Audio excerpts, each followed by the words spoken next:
Hello everyone! So, today we're going to talk about summertime bass fishing. We're going to talk about the 5 lures that are always tied on every time I go bass fishing in the summer that you need to have tied on for summertime. So, first let's talk about topwater. Early morning, late evening, when the sun's low or it's still dark outside. Great time for topwater in the summer, really year round, but in the summer, in those really early times of the day or the late times of the day, it can be amazing. Also, all day in certain areas. I'll get into that in a second. But for topwater, I always have to have a topwater rod tied on, and it is the first thing I start with in the summer. First thing in the morning, as soon as I get out on the lake, no matter if I'm on the boat, bank fishing, kayak fishing, whatever, I always start with a topwater. And there's two, for two different reasons, that are staples. Number one is a whopper plopper.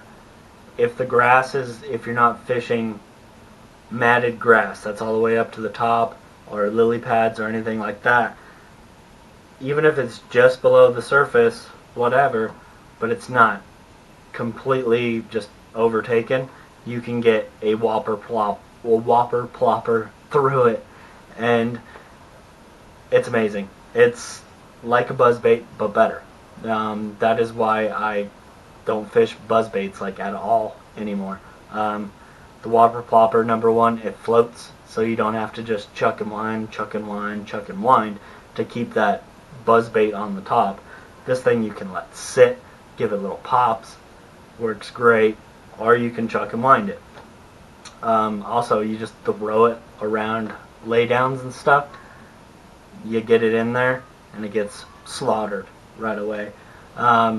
It's versatile, and also it's a crazy action that just catches big fish, or just fish in general. So, whopper plopper is always tied on. This is the 75. It's really the only one I use anymore, to be honest. Always used to throw the 130, hated the 110, hated the 90. They were too light. They didn't have the same action with the tail. 75 came out, and I was like, alright, this is where it's at. It's lighter, it's smaller trebles. You can get it around cover a lot easier than throwing that big 130, and everything hits it. Big smallmouth, big largemouth, small mouth, small largemouth, they all hit this thing, whatever. It just catches fish. So, always got that one tied on for those situations.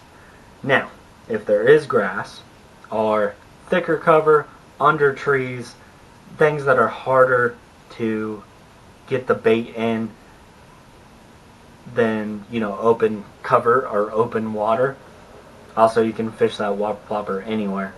Open water, early in the morning, it'll still catch them. But around more so cover, around weeds, things like that, you can't go wrong with a frog. And the great thing also about them is it's topwater that you can get around the thickest cover, the thickest mats, lily pads, all that stuff, and watch them blow up through that stuff. So, this frog personally is my favorite frog. I'm not going to talk about it right now because tomorrow I'm going to talk about it because this thing needs a whole video on it. But any topwater hollow bodied frog you're fine with, walk that sucker in that heavy cover. It's great. So next we're going to keep with the theme of shallower water, just like the topwater baits, or shallower sort of water cover, whatever. But also kind of start getting into the deeper water stuff. First, everyone thinks summertime, hot water, those fish, they're out deep. They're not in the shallow shallows anymore. False. There are always fish shallow in the summer. But really, it's finding the right cover.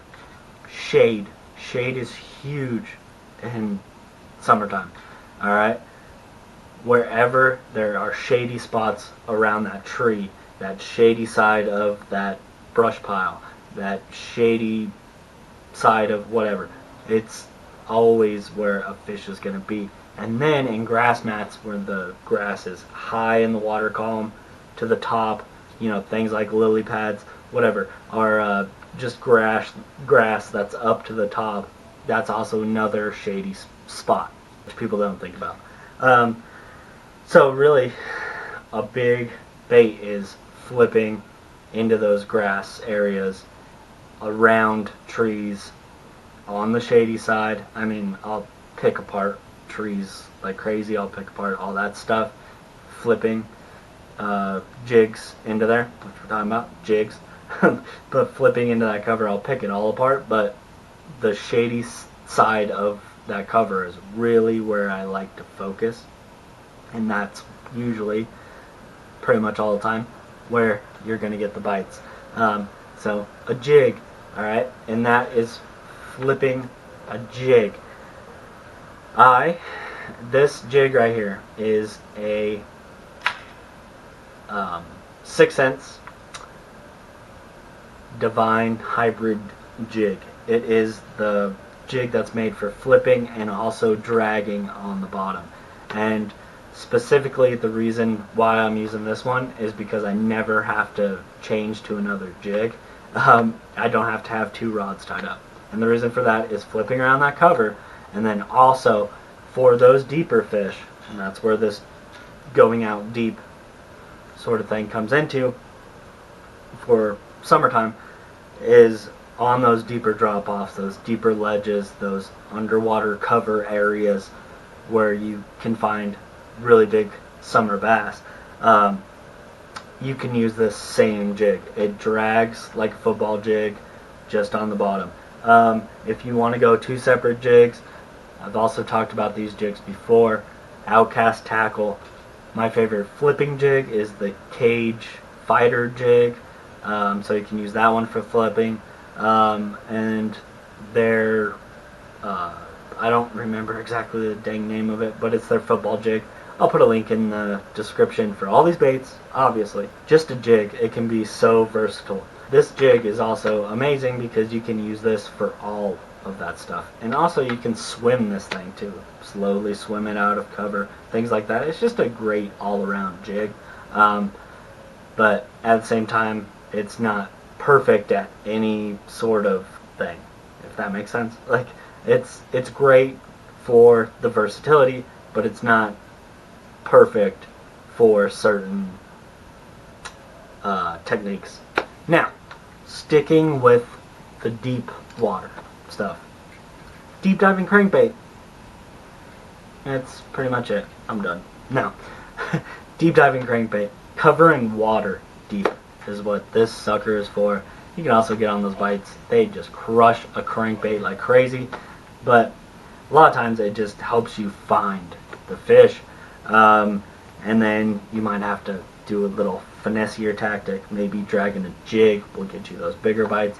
Things like that. But deep diving crankbait, they're so much fun. As far as brands, I don't know. This is a 6 cents. They're great crankbaits. The thing that I really like most about them is not necessarily the crankbait itself, but is just that everything is laid out specifically for you. Like, they're not named stupid names. They tell you, like, this goes 10 to 15 feet. This goes 20 to 23 feet. What, like, things like that. This one goes 8 to 12 feet. Like, they don't screw around with names, because I hate that. Like, a 6XD, you would think 6. That means it only dives down 6 feet, right? Wrong. Like, it makes no sense, and I hate it. But also, their crankbaits are great. They look pretty, which I don't really care too much about. Talked about that numerous times. But the thing with crankbaits that I like the colors that I like to use a lot are just bright colors. I love chartreuse crankbaits. I don't really go too crazy into colors unless if the water is gin clear. But chartreuse, it's just something that just flashes in front of their face and they just eat it. This is a reactionary bite. A moving bait is a reaction bite. They're not staring at it and going, ooh, that looks like exactly like a shad or whatever. They're just seeing it, reacting to it. When it's bright and it flashes in front of their eyes, it's more so. Alright?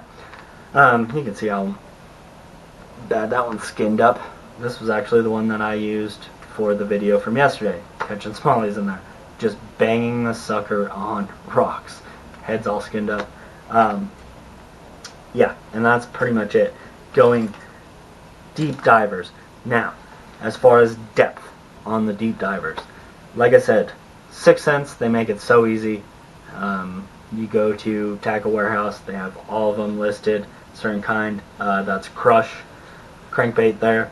You look at those, and they have, you know, the depths for all of them listed on the bottom, and you can pick which ones you want to buy.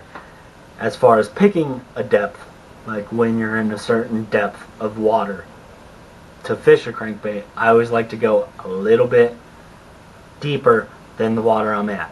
Number one, I use heavier line than a lot of people like to. I hate using light line on a crankbait. It's just something I've never really liked. Like that's 16-pound fluoro on that. So, but the problem with heavier line is that's going to make that crankbait not dive down as deep.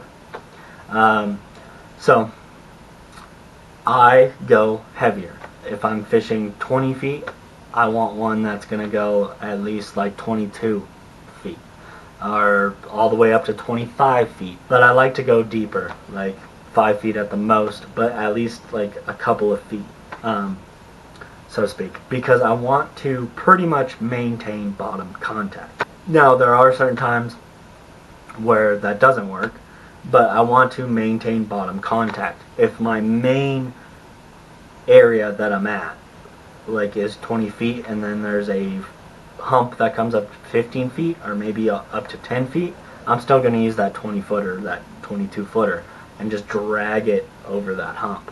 And then also once it comes off that hump, it's still not just going to dive straight down. It'll kind of float a little bit. It still gets you really good action and just dragging onto that hump, even bouncing as soon as it hits that hump or that rock pile, digging into it really hard like that and bouncing off. Reaction strikes that are amazing. But I'm just going main depth, and I'm trying to pretty much maintain bottom contact almost all the time with crankbait. It's just the best way to get bit. So that's 3 right there. Another thing for deeper water. That's amazing, and people kind of don't fish a whole lot anymore. It's kind of gotten lost, but it is still one of my favorite, if not my favorite, hot dog days of summer, middle of the day bait to fish. And that is a 10-inch ribbon tail worm. I used to fish them all the time when I was younger. The last couple years kind of got out of it.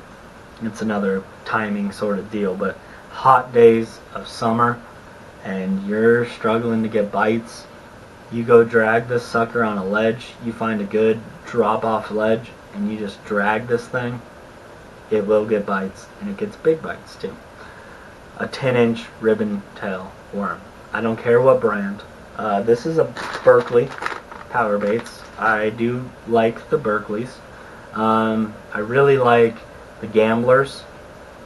I just like the slimmer body that's on them. The tail seems to have more action with that slimmer body, but yeah, any 10-inch ribbon tail, man, they always seem to be just, they've been fish catchers forever in the summertime.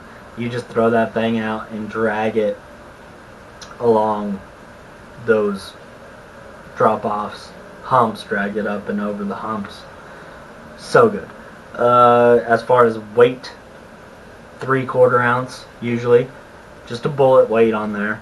I like to peg the weights. I like to keep the weight right on the head.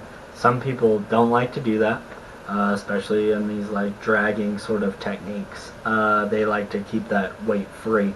I personally don't. I want that weight right on that head, and I want to keep that worm right on the bottom, maintain bottom contact, just like a jig, but it's a different action. It's great. And last but not least, and I saved this one for last because this is the most versatile one. It's a Senko. Alright, a stick bait. This is the Redbeard Bass and Baits, the stick. This one's even better than the rest. Slower fall, better action. I've talked about this a million times. I'm tired of it. Alright, go buy you some. Alright, and look how slimy and great it is. Alright, anyway. So, a stick bait. The reason why I saved this for last and said it's the most versatile is because you can do anything with it. Okay? You can fish it shallow, you can fish it deep, you can do all that stuff. So, a big thing that I like is those same shallow water areas. I'm really a shallow fishing guy. So summer sometimes can be a struggle for me. I don't like it. I do it, like I said, and catch them doing it.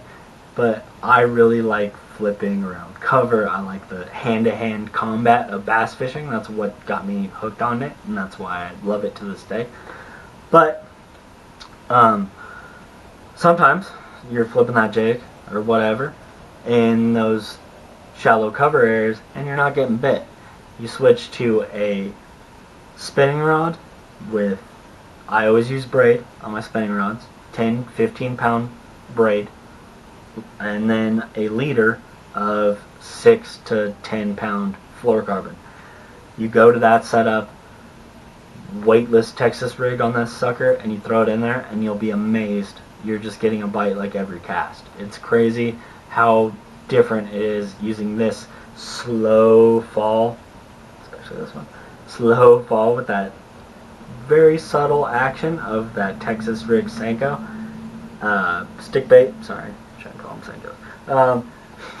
Stick bait, and you'll just see it's crazy. It's something that if you're struggling shallow and you like fishing shallow, or you just think they should be there, whatever, switch to one of these and do that, and you'll be amazed. And it'll catch everything. And they still do catch bigger fish. Alright? But they catch everything. Also though, with a nice stick bait, you can also throw it on a shaky head and drag it out deep. Throw it on a shaky head and throw it up shallow if you want. Or the mixture of the two. On a shaky head, it works good in the summer as well because it's just that subtle action. If you can tell, a lot of these deeper area baits, it's all about action. Different actions all the time, really, but different actions on deeper dragging baits can get you bites where you don't think those bites are actually there. So, also on a shaky head, it can be phenomenal. But also, you got a screw lock, weedless shaky head. It can work around anything. Light, though, so it's got a nice slow fall down to the bottom, and then also when you pop it up, it'll shimmer slow. So, yeah, that's it. Those are the 5 that absolutely have to be tied on all summer long. Those are the 5 that I have tied on no matter what I'm doing. Bank fishing, boat fishing, kayak fishing, they're tied on. So, there you go. That's it. Go and get you these baits and catch you those difficult to catch bass in the summertime. Alright, that's it. I'll see you guys tomorrow. We'll talk about this guy.